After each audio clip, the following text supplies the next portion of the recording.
Você tá o quê? Muito sol aí na sua cara? Eu quero usar meu óculos hoje. Faz pouco tempo faz pouco tempo não, faz muito tempo que eu tenho esse óculos e poucas vezes eu usei ele na vida, então eu gostaria de usá-lo, se não for incomodar ninguém nesse... Não tem nada no meu olho tá bem assim, só queria usar mesmo. O meu é mais bonito, é roxo. Claro. É, mas você não usa.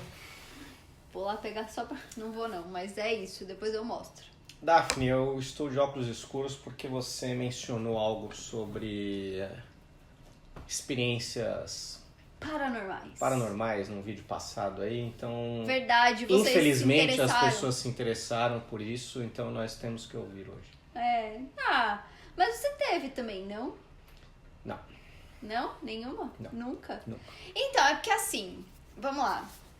Gente, eu desde pequena eu tive umas experiências assim, com questão de paranormalidade.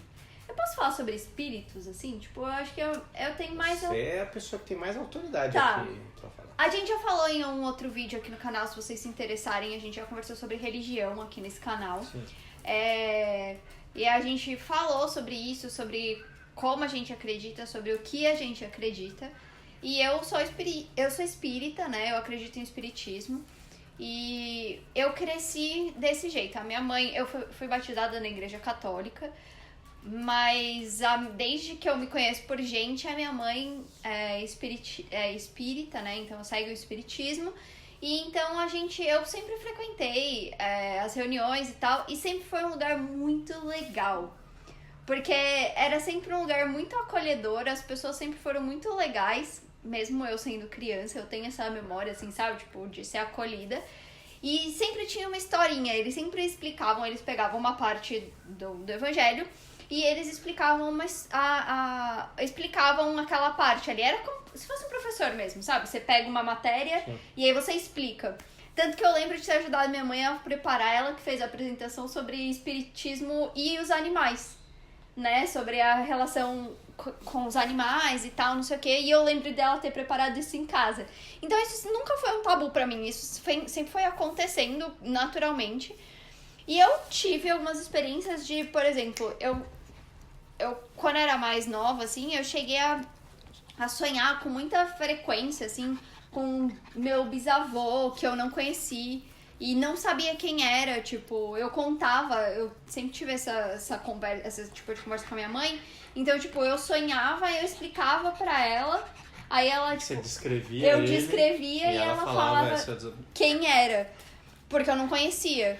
E quando eu era pequenininha, a história, tipo, mais bizarra que desde o começo, assim, é que, assim, eu dormi no quarto da minha mãe até uns 12 anos, mais ou menos. Não me julgue. Por quê? Eu vou... Como é isso aqui? É um papo entre amigos? Eu vou pegar um café enquanto você vai contar. Tá bom. Diego conhece essa história? Eu quero. Eu quero café. Quero café! Então... E aí, quando eu era pequena, neném, assim, eu não dormia na minha cama, tipo, quando eu, uns 3 anos, mais ou menos, minha mãe e meu pai tentaram me colocar pra dormir na minha cama, e eu não dormia. E eu falava que tinha uma vaca que miava no meu berço. Sim, uma vaca que miava, você ouviu direitinho, é isso aí mesmo. E aí eu não conseguia dormir, aí eu chorava e não sei o que, nananã. Aí minha mãe falou, tudo bem, ela deve ter visto alguma coisa, feito alguma ligação, tudo bem. Aí eu fui crescendo, aí a vaca que miava não tava mais no meu quarto, mas tinha um menino que ficava na porta do meu quarto com um bode. E aí você me pergunta, você lembra do menino? Não lembro do rosto, não lembro do bode, mas tinha essa história. E aí eu falava pra minha mãe... quando ela tentava me colocar pra dormir, eu falava assim, eu não consigo ficar sozinha no quarto, porque o menino ficava com o bode na minha porta me olhando. E eu tinha medo dele. Ele não fazia nada, ele só ficava me olhando. E aí a minha mãe... Só um parênteses. A primeira vez que a Daphne contou a história pra mim, que tinha um menino com um bode na porta do quarto, falei, Daphne, se tem um menino com um bode na porta do meu quarto hoje, aos 37 anos, eu não vou dormir. E tudo bem uma criança não dormir, então, porque tinha um menino com bode, faz todo sentido. E aí, tipo, beleza, demorou um tempo sobre isso, aí no centro a gente conversou e aí descobrimos que ele tinha ido com a minha cara. Ele era uma criança também, ele tinha gostado, tipo, sabe, ele se sentia bem comigo. E não fazia nada, não me fazia mal nenhum e tal. E aí a gente resolveu esse problema e tal. E aí, beleza. Daí o que é resolver esse problema e tal? Você ficou mais tranquila, mas ele continuava lá. Não, na verdade é assim. Como no espiritismo, a gente sabe que existem espíritos obsessores e espíritos que eles vivem aqui, eles estão aqui. E eles não necessariamente fazem mal para as pessoas. Eles não querem necessariamente fazer mal, sabe? Às vezes eles estão aqui porque do seu lado ele foi com a sua cara, que foi o que aconteceu com o menino do bode comigo. Ele não queria me fazer mal, ele não tava, tipo, do meu lado porque ele queria alguma coisa que eu tinha. Ou, sabe, porque assim, os espíritos obsessores, por exemplo, a pessoa, tipo, quer a sensação do cigarro, de fumar, e aí ela encosta numa pessoa que fuma, porque aí ela consegue ter essa sensação, entendeu? Não era isso, o menino só tinha ido com a minha cara, ele tinha gostava de ficar do meu lado. E aí lá no centro, eles descobriram isso, né, tem todo um estudo, uma pesquisa, e aí eles convenceram, aí foi um processo de convencimento de ele ir embora. Convenceram ele de me deixar, e ele foi difícil porque ele não queria, ele sabia que não tava me fazendo mal, ele só tinha ido com a minha cara. E aí foi um processo de convencimento pra ele parar de ficar me olhando, porque disse que tava me atrapalhando. Eles conversaram com ele, falaram que tava me atrapalhando, que eu não tava conseguindo dormir e tal, não sei o quê. E aí foi todo um processo que foi feito lá no centro. E aí depois eu nunca mais vi meu menino com bode. E aí depois eu não tive nenhuma experiência bizarra, assim, de ficar olhando não bizarra, sim bizarra, mas não de frequência, sabe? Nunca mais tive frequência. Mas, por exemplo, já aconteceu de estar andando na rua e aí, na verdade, a gente tava na frente da casa e aí passou um menino rápido, assim, na rua, sabe? Tipo, como se ele estivesse de skate. Essa é a real. Sabe quando você tá na rua e passa uma pessoa de skate? Como se tivesse sido um menino passado de skate. Eu vi, minha tia viu, minha mãe viu. Só que minha mãe tem medo. E aí, tipo, só que assim, eu nem prestei muita atenção. Eu vi passar e, tipo, sabe quando passa? Você não fica procurando pra ver se é de verdade. Sim. Só que a minha mãe foi procurar pra ver se era de verdade. Porque ela achou que o menino ia parar e, sei lá, medo de alguma coisa do menino ficar lá na porta. Aí ela pegou, o menino passou de skate, a gente tava na porta, ela pegou e fez assim. Cadê o menino?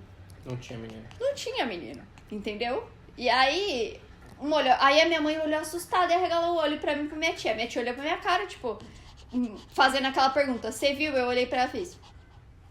Aí, beleza. E aí a minha mãe ficou em pânico nesse dia, porque ela é uma espírita que tem medo de ver coisas, entende? Tipo, e coisas assim, experiências desse jeito. Eu tive experiência de estar no banho, assim, sabe, tomando banho. E aí você tá de olho fechado, assim, limpando, lavando a cabeça. A gente morava numa casa antiga, aí passava a mão na cabeça, assim, quando eu abri o olho, eu vi uma pessoa gritando.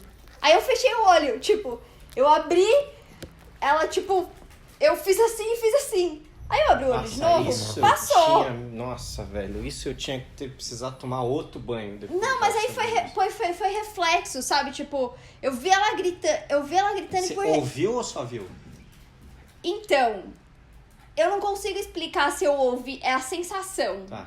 É tipo, não dá pra explicar se eu ouvi ela gritar ou se foi a sensação. Eu tava de olho fechado, eu abri o olho, eu vi uma pessoa gritando e a minha sensação é que ela gritou. E aí, por reflexo, eu fechei o olho. E aí, quando eu abri o olho, não tinha nada, eu tava sozinha no banheiro. Aí, o que eu fiz? Eu fiquei com um pouco de cagaço nessa hora. Porque... Quantos anos? Eu já trabalhava, tava na faculdade já. E aí, eu fiquei com cagaço, e aí a gente morava nessa casa antiga, aí eu abri a porta do banheiro e falei, ô mãe! E a minha mãe é cagona também. Mas na hora eu não precisava que ela soubesse o que tinha acontecido, só precisava que ela ficasse lá comigo no banheiro, porque aí eu fiquei com medo de fechar o olho de novo e ter a sensação. Aí eu gritei, ô mãe! Aí ela subiu, era um sobrado, ela subiu. Eu falei, olha, aconteceu isso, ela já fez assim. Eu falei, eu só preciso que você fique aí do meu lado. Aí eu tomei banho com ela do meu lado, conversando. E aí a gente ficou conversando e aí tudo bem, assim.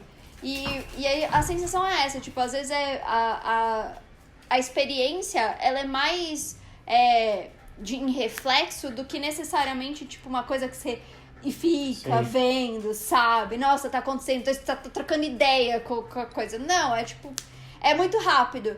E eu tive essas que eu me lembro, assim, que foram muito rápidas, assim, são tipo flashes e que fizeram parte da minha vida por um bom tempo. E aí, no centro, a gente chegou a conversar sobre isso. E existem algumas... É que assim, ó, a gente acredita que em diferentes níveis, todo mundo tem uma sensibilidade. Em níveis variados.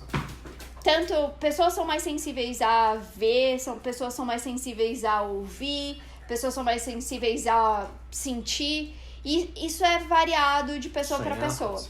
Sonhar, sim, são bem variados, assim. Por exemplo, eu não sonho mais. Faz anos que eu não tenho experiência de sonho, só quando eu era criança. Eu não tenho mais isso. E tipo, tudo bem, sabe? E ninguém é obrigado a desenvolver isso. Você pode querer desenvolver ou não. Você pode ter uma predisposição a ser mais fácil pra você ou não. E você pode querer ou não conviver com isso. Isso é o seu livre-arbítrio, é o que a gente acredita.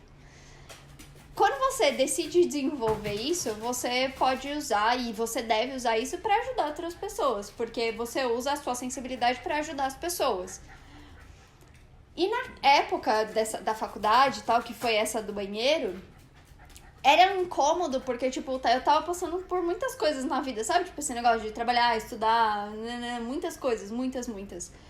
E eu tava meio que sobrecarregada de coisas pra fazer e naquele momento não era o momento que eu podia ajudar alguém.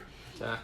Então, existiu eu fui pro centro algumas vezes, a gente conversou e ele falou pra mim que ele ia me ajudar a não, tipo, bloquear, mas, tipo, meio que adormecer isso, sabe? Tipo, pra que a energia em volta de mim entendesse que eu não tava preparada pra isso ainda. Tá. Porque é isso, quando as energias em volta de você percebem que você tem essa predisposição, essa sensibilidade, elas vêm procurar ajuda. Tá. E aí... E às vezes, não é porque ela quer te fazer mal, às vezes é porque ela precisa de ajuda. Sim. E ela percebe que você ouve ela, entende? Sim. E aí a gente conversou e ele me ajudou nesse sentido de fechar essa porta momentânea pra que eu pudesse fazer o que eu tinha que fazer, passar pelo que eu tinha que passar. Mas ele foi muito claro comigo, ele falou assim, você tem essa sensibilidade. E isso não vai ficar, tipo, escondido pra você, não vai ficar escondido das pessoas pra todo sempre. O que a gente tá fazendo aqui ele é momentâneo. Vai chegar uma hora da sua vida que você vai ter que ver o que você vai fazer. Você vai conviver com isso, se você vai ajudar outras pessoas, como você vai ajudar e como você vai lidar com isso pra vida depois. E aí eu falei, beleza, quando eu ficar mais velha eu decido o que eu vou fazer, quando as coisas estiverem mais, tipo, né, não faculdade, trabalho e menos etc. Coisa pra fazer. Eu falei, beleza, aí eu sigo nessa. Eu não me lembro de ter tido mais nenhuma experiência traumatizante. Cheguei a ter em Atibaia, mais de boas, assim. E eu tenho essa consciência hoje de que em determinado momento da minha vida eu vou ter que voltar com isso, sabe? Voltar a me relacionar com isso e entender o que eu vou fazer, como é que eu vou lidar com essa relação que eu tenho sobre essa sensibilidade. Mas é isso, eu falei muito. Não, mas esse vídeo era pra isso mesmo, nós queremos ouvir as suas experiências. Mas é isso, e tipo, mas faz tempo que eu não tenho nenhuma experiência, assim, de flashes, faz bastante tempo.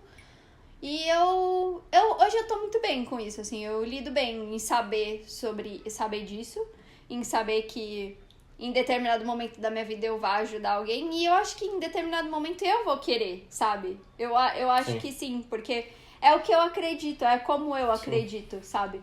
E ninguém é obrigado a acreditar como eu acredito, e ninguém é obrigado a fazer o que eu quero fazer, ou como eu quero lidar com isso, mas é uma coisa, tipo, é uma experiência pessoal e é uma uma coisa pessoal, assim, que eu tenho consciência de que é uma coisa que eu quero fazer, sabe? É uma coisa que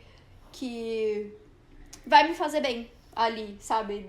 Poder ajudar alguém depois e usar alguma coisa que eu possa de qualquer maneira, porque uma coisa que é muito importante saber é que, tipo, você pode... Acabou a bateria, voltamos, e o que eu tava finalizando é que, assim, é muito importante, como eu acredito, né, do jeito que eu acredito, é muito legal saber que, mesmo que você não tenha nenhum tipo de sensibilidade, você também pode ajudar se você quiser, sabe? Não é só para pessoas que têm algum tipo de sensibilidade, independente de qual seja. Como é que a pessoa ajuda?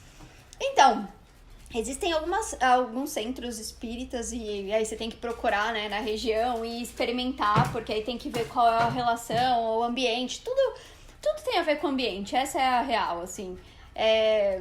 E conhecer pessoas e pedir indicação, e aí você pode ir lá ajudar, por exemplo, dando uma aula com um livro, sabe, que nem minha mãe fazia. Você pode, se você tem algum tipo de sensibilidade, você pode aprender a dar passe, ir para uma mesa de vibração. Se você é médium, você pode conseguir intermediar uma conversa. Isso pode acontecer. E entenda que quando fala de médium, acho que o que é mais comum das pessoas falarem é tipo, carta psicografada, blá blá blá. Existe. Obviamente que tem que pesquisar com muito carinho pra descobrir quem faz isso de verdade e tal, que não vai te enganar. Mas muitas vezes no centro ali que a gente frequentava, que eu sempre frequentei, tem menos a ver com cartas psicografadas e mais com uma equipe que tá lá, equipe física e espiritual, que tá lá pra trocar essa ideia mesmo, sabe? Como se fosse uma sala de aula mesmo, sabe? Sim. Conversar, falar, passar alguma mensagem legal, porque é sempre um aprendizado, e é um aprendizado constante, diário, de coisas que vão acontecendo no mundo, que vão acontecendo na vida, na sociedade. E era isso, era tipo, ninguém ia, ou no centro que a gente ia, ninguém ia lá pra falar com um ente querido que tinha falecido, sabe? A gente ia lá pra, você pode dar uma palestra, você abre o evangelho, lê e aí você explica o que você entendeu daquele capítulo. E aquilo é um jeito de ajudar, porque nem todo mundo tem tempo pra ler todos os capítulos do evangelho. E não tem, às vezes interpreta de um jeito diferente, e a sua interpretação pode ser muito valiosa na vida de outra pessoa. E isso é uma forma de ajudar também. Porque eu acho que isso que é o mais legal, assim, é ter essa liberdade de conversar, de acreditar no que você quer acreditar, de lidar com aquilo que você quer lidar, sim ou não, sabe? Tipo, da forma como você quer lidar. Isso eu acho que é a coisa que mais me faz bem dentro da crença que eu escolhi, porque eu não me sinto obrigada a nada, sabe? Tipo, essa é a frase. Sim. E eu acho que isso é mó da hora. Então, encerramos aqui esse vídeo aqui com essa bela citação de MC Pocahontas, não sou obrigada. Não sou obrigada. E é isso, gente. Se vocês tiverem dúvidas, de repente a Daphne consegue ajudar aí nos comentários. De repente não faz o menor sentido discutir isso nos comentários, não faço a menor ideia. Mas perguntei pra ela, que daí ela responde. De repente a gente conversa sobre mais alguma coisa. É isso. Beijo pra vocês. Beijo. Tchau.